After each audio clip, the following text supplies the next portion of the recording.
Where's the money? I don't know. But he controls everything.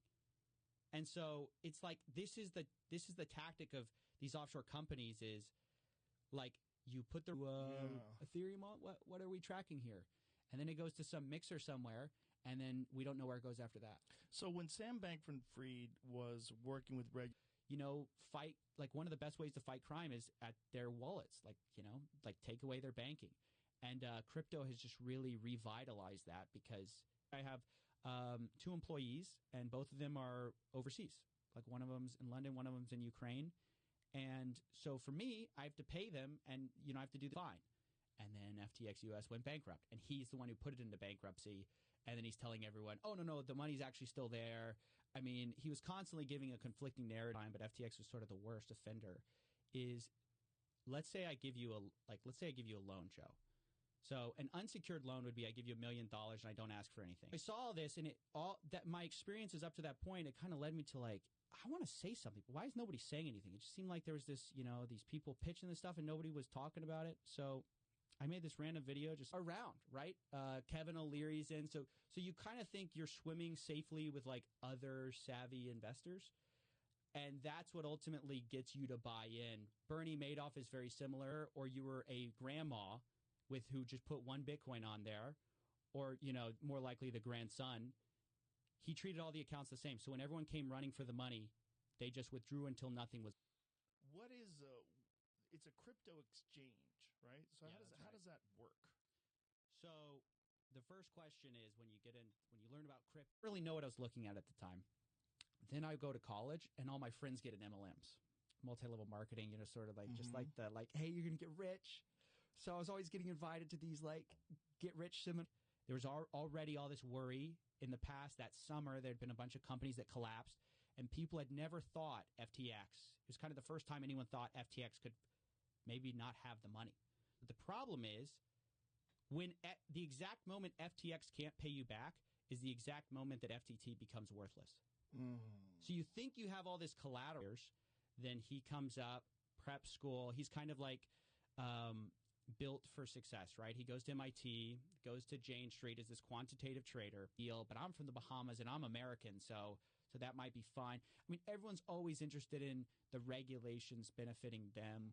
The challenge now, though, is, a lot of people had annoying. So that. The famous example is like Coinbase is in America, and they have to file all these forms. They're a regulated entity. They're publicly traded. This stuff went down. And a report comes out from CoinDesk where it shows FTX's balance sheet. It shows actually what tokens they have. For one of the first times, it was kind of fact that this guy, he got away with lying so long and perpetuating this image of himself as this generous billionaire. He's sort of the next Warren Buffett, that when everything goes wrong, some reactions, but not much. What I noticed is it resonated with people beyond the views. If that makes sense. Like, I was just like, there was something different about the reaction to it. Like, and, Vicky, he'd be afraid of being indicted, or I don't really understand why he can't go, but he can't go to America. So Sam was meeting with regulators. CZ felt cut out, like he was basically going to get a bad deal. So CZ says, hey, maybe they don't have the money. I don't know, whatever. I'm just going to sell like $2 billion worth. But he knew what he was doing. Oh, for sure. He's a shark. A lot of people found out about crypto the same time the mainstream media, everyone else did. So by the time they're actually investing, it's too late. It's too late. I think the most fair case you could make about why the celebrities are important, and that's why it's a huge part of it. The connection to BlackRock is important. Huge part, yes, because they're the legitimacy that says, "Hey, I'm, Washington." And I think there was like a tweet from Sam saying like, oh, like, I'll see you the next time you're in Washington or something like that. But, like, it was kind of a dig because he knows CZ can't go to Washington. Like, he would be bizarre that so many people got duped. And I felt the same way about Bernie Madoff. I'm not a financially aware person. I'm not into the market. I don't follow these things. Not actually like this incredible business that you thought it was, that you're going to get rich easily. So don't do that. Go do crypto. You got to get into crypto now. And then it became NFT. You have Dogecoin, you have SafeMoon, you have FTT, which is what FTX was using as their native token. So a lot of these guys, you'll start a crypto exchange, you're going to make some money. And so people invested in FTX thinking that this is going to be a a safe platform. This kid is smarter than everyone else. Is the experience of the lawyer that FTX then hires is like being complicit on a private call, leaked private call, trying to cover up this God mode scam. When you withdraw, there's nothing tying your Ethereum to your particular address to like this random external address because you send it to a different one. Your hands in both pockets. But publicly, he's just like, he's donating to Democrats because he says, oh, I'm like this, like, you know, I care about all these issues. Yeah. But it's like even more cynical than just buying one party. So this is funny. They found his League of Legends account, and during some of the calls after it was a fraud, you could hear him clicking in the background. Click, click, click, click, click. He's playing League. It's kind of like, okay, it's a little bit chic to be donating to Democrats. You can do that without too much, you know, negative press. But if I'm the number 3 donor to the Republican Party, that's going to be a bad look. Money to a politician on my behalf, you're a straw donor. You're not really a donor. So Alameda was using customer funds to pay off politicians in order to try to get favorable. It wasn't a scam. I've said this before because I root for nerds to like be that successful that you just completely living outside the norms of society, just fucking FTT tokens and pay everybody out. Oh, that's what he thought? He's on amphetamines, right? So he can't be thinking totally clearly. This stuff. And you start to have repeat occurrences. Like I just cover stuff all the time, and you see echoes of the same thing. I just had somebody just a couple of days ago I was interviewing for this news scheme we're looking at, and he said, you know, I don't invest. Like that's a bad idea. People were calling bullshit, though. Just like they were calling, there was a few people that were wary that were calling bullshit on Bernie Madoff, and there was a few patients. Like what exactly? Like what are the regulations in terms of like what you're allowed to do and donate, and how did he violate them? So I think the big violation was you're not supposed to, like, if you're Alameda Research and you're funneling money through a personal investor, that I think is the problem. I'm this guy who's going to maximize good in the world, you know, and that was his reason for working all the time. I mean, that's the justification to be hopped up on amphetamines. It's like maximize productivity, maximize human happiness. Yeah, that these basically nerds in cryptography thought of, which is it's brilliant. I mean, it is brilliant because it is basically it's almost impossible to trace. Appreciate your transparency. Kind of kissing up a little bit. But I was just like, somebody has to ask him some real questions. So I had 2 prior little Twitter space interactions with him, and he kept getting away with the fact that that's what ultimately matters is how much do you have on deposits that you owe out. And so with Binance, we don't really know. The only one we have a little bit more of a look into is somebody found out about this God mode. And so the lawyer's like, how do we basically cover this up? Dan Friedberg's like, how do we, what do you want me to do? And he's like, hey, assets, you can check yourself. Like, I have $1 billion in USDC. Well, that's great. But it doesn't matter if I have $1 billion in crypto, Bitcoin, whatever, if I owe $2 billion. Right. That's all these other wallets that it's impossible to know which of those new wallets my dollar's from. It's like, it's just crazy. It's a crazy idea. And it just was kind of, I was just trying to find my way. I was just trying to like, even before that, I had done a show where I was like trying to break down these topics. I was like 5 minutes or 3 minutes. So I don't want to give off the idea that like there's nothing here. But the problem is that with the found out how to be successful. And if you invest with me, I'll save you time. You know, you could do it yourself, Joe. You could do it. But it's going to take you 5 years. Get with me, and I'm going to shortcut your success. So we were warning people, hey, this is probably insolvent. Get your money out. But CZ ultimately was the big, like, he was the most notorious and, like, well-respected. I went to school for chemical engineering and hated it. I was miserable. I was like, I do not want my life to be earning 2% more of, of a bottom line for ExxonMobil or any, because every day it's getting less valuable. So the question is, what do you do if you're in that country making money? If you was a Matt Levine interview with Sam Bankman-Fried. He didn't call him a fraud outright, but he's like, hey, it seems like you're in the Ponzi business, and business is good. Whoa. And what did he say to that? Regulators, when he was trying to impose regulations or encourage regulations, how could that have benefited him as opposed to Binance? Like, What could they have possibly done to make it east of you're just having to trust these shady offshore entities that they're telling the truth. Binance says they're fine. They show proof of reserves, but what are their liabilities? All these other guys buy into him. Right. And then they themselves are kind of also looking at each other, being like, well, that guy did it. Like, what? It's the hottest deal. But even Western Union has been they've been getting kind of pinched a little bit. Like, hey, you guys got to stop allowing all of this. But in crypto, because there's no regulation for, I guess, offshore crypto exchanges, right?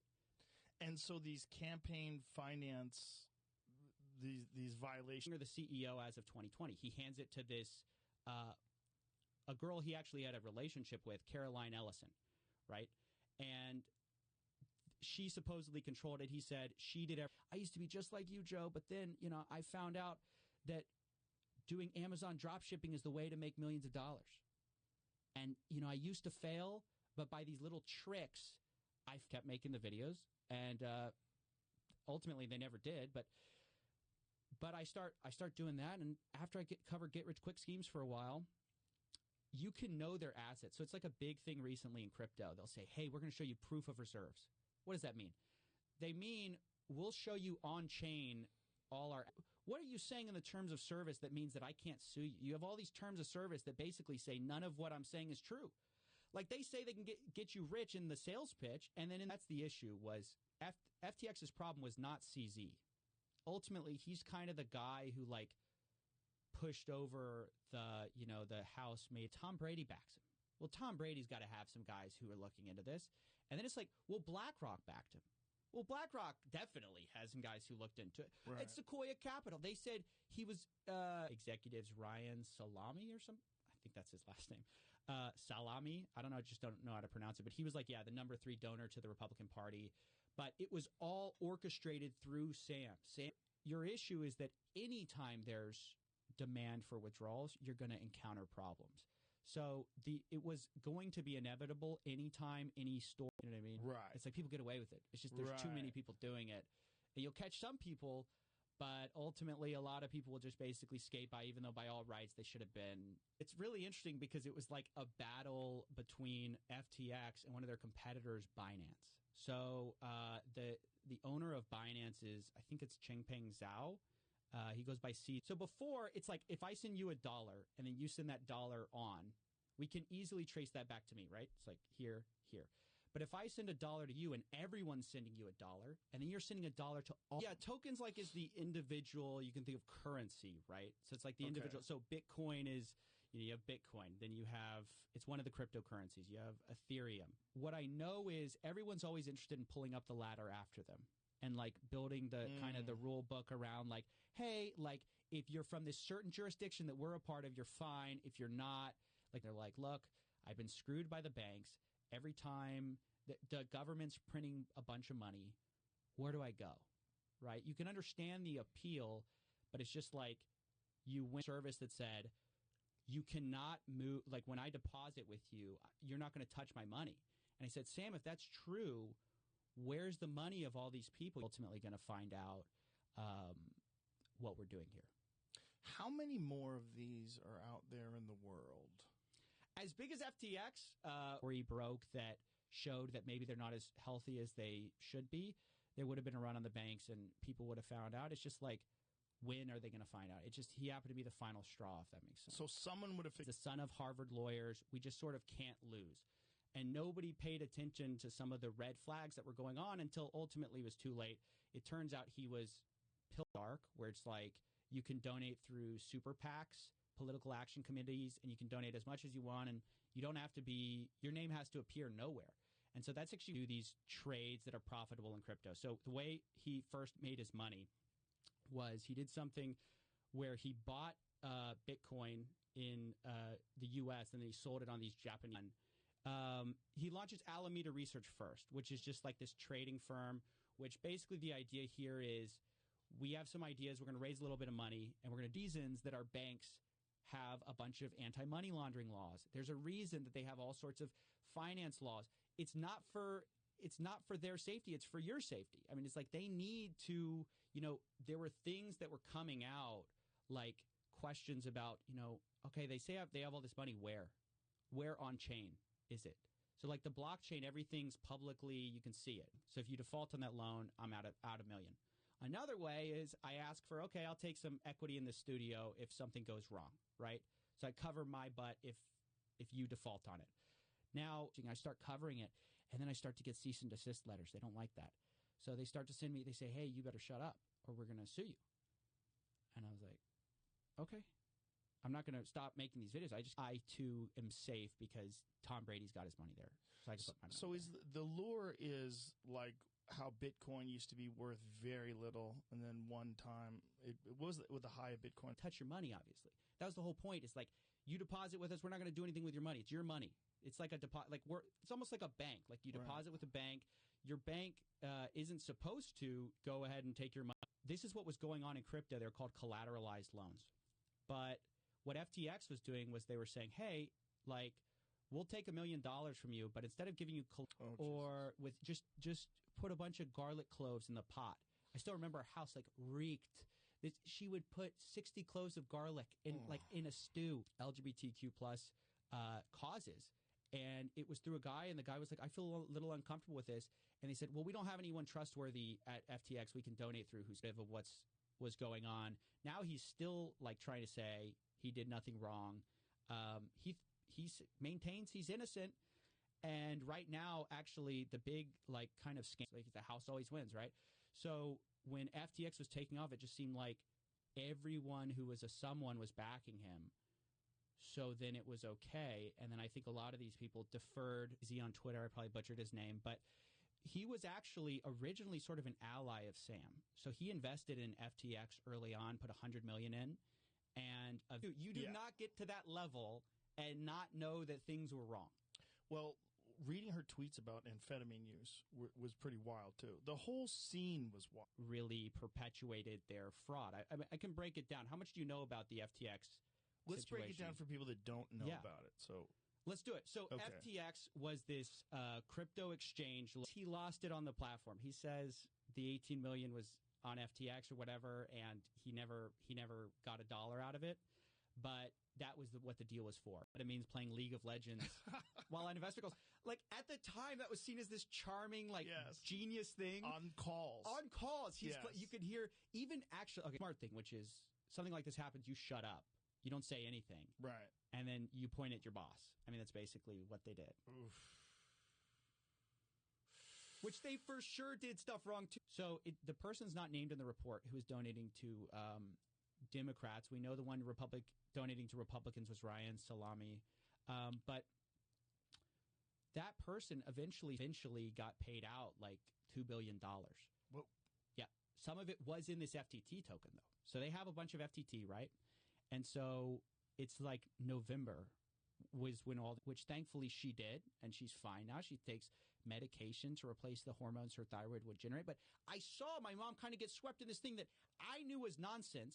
But I started hearing about these tokens, and they're like, hey, selling courses, like it's always the new grift. You always have to find, because people figure it out. Like they go like, oh, that actually doesn't work. Like, hey, drop shipping is shocking thing. And I think that shows, like, if you're running a shady empire, like, who's better than a shady lawyer to try to help you cover it up, right? How did you get in this thing? So all this money's going in, and then you basically wait. And as you're waiting, Ethereum's going out everywhere. A bunch of people are withdrawing, right? Because they're also taking their money out. Right. By the time they're setting it up with, like, I used to be broke like you. Well, that's a strategy. A lot of these guys were never broke. Right?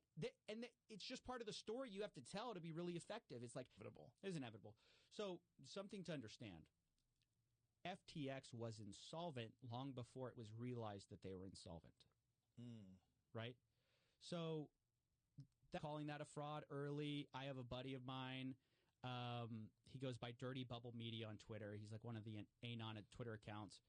He was calling it a fraud, and he go start trading with it, unless, obviously we have FDIC insurance, stuff like that. But, like, they didn't have that. They just take your money, go trade with it, and that's where the disaster started.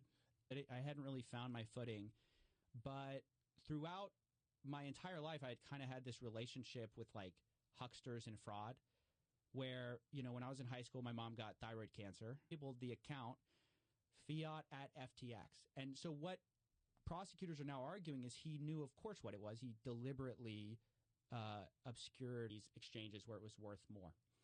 So he was arbitraging this difference in prices. And then after he made his money that way, he lost. So I decided to start pursuing it step by step. And at first it was like just me discovering like, well, what is this? Well, how does this scheme work? Okay, so I buy this course and then what?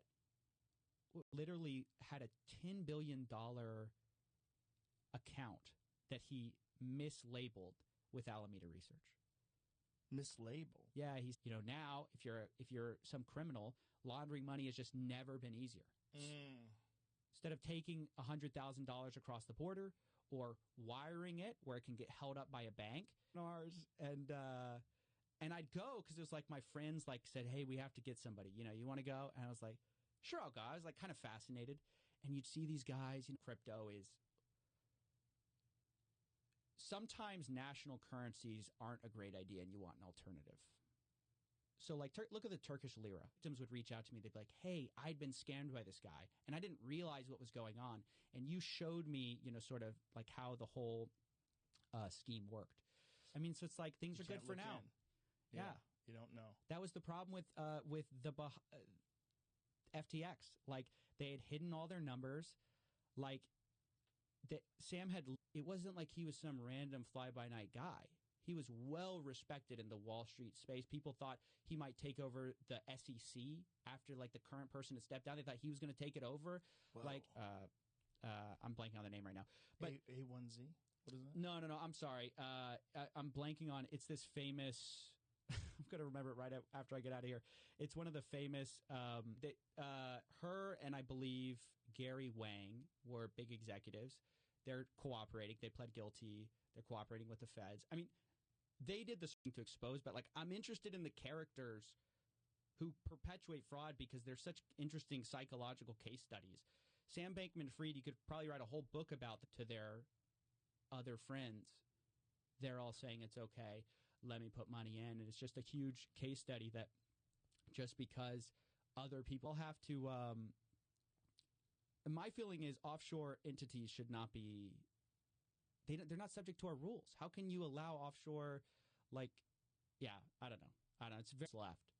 And ultimately because they had lost billions of dollars, it left billions of dollars in credit claims basically. They didn't have the money.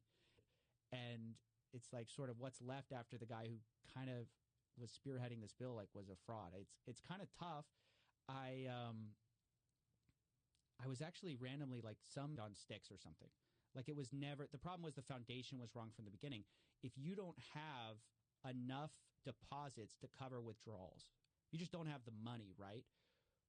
You're – at the end when you're ready for this thing to go down, because I know as soon as I get on, it's going to end pretty quickly after. I said, let me ask him some real hard questions. Because all these guys are like, Sam, we handle now is they're finding a bunch of campaign finance violations because he was trying to influence politics, U.S. politics. I mean, it's insane how deep, right?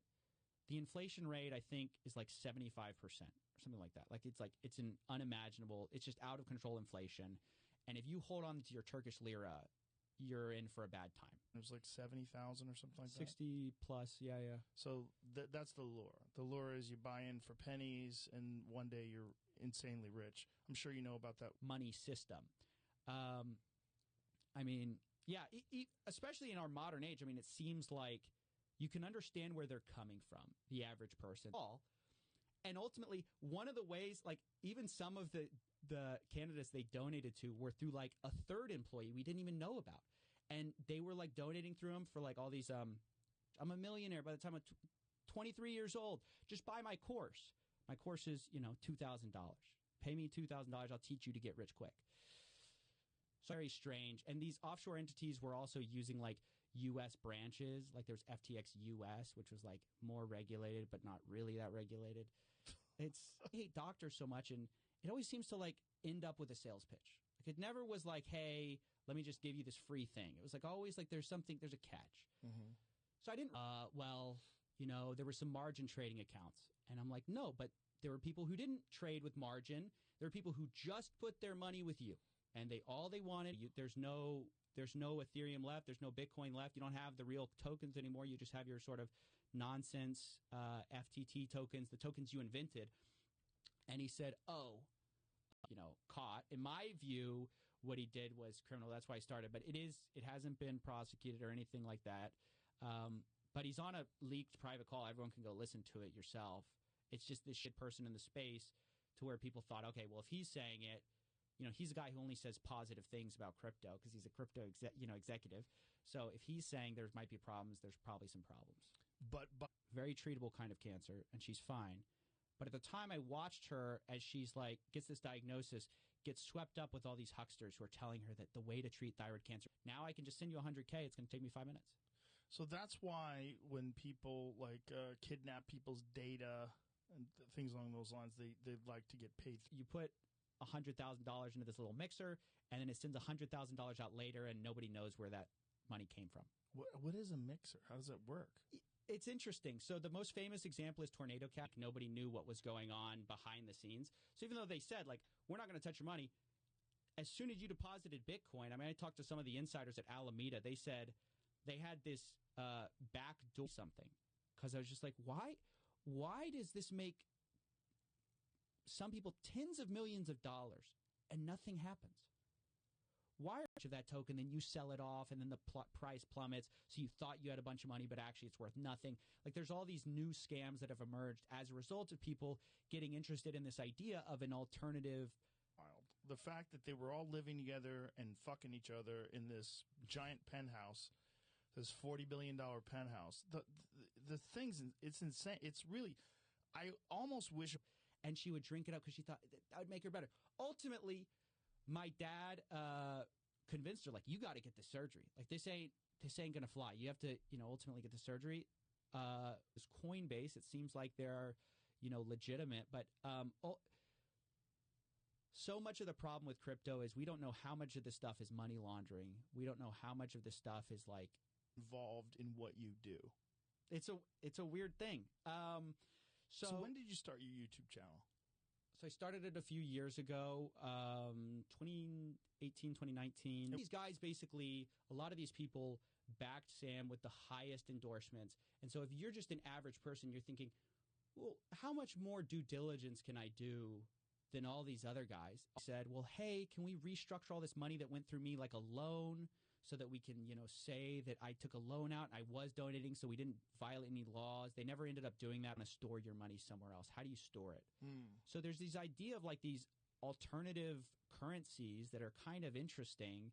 And then there's some arguments that hey, if you're someone like me, there was a lot of fear of missing out or FOMO in the markets at the time. Everyone thought, oh, cryptos, you have to get in now. Right? Because if you get in now, he's one of the leaders at the NASDAQ.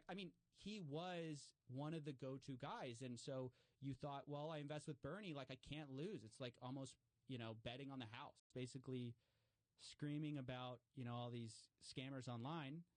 And unlike my previous work, which kind of had resonated, it had gotten offering FTX, the customer deposits, and was using it in Alameda Research, which was his trading firm, to try to make extra money. And he lost it.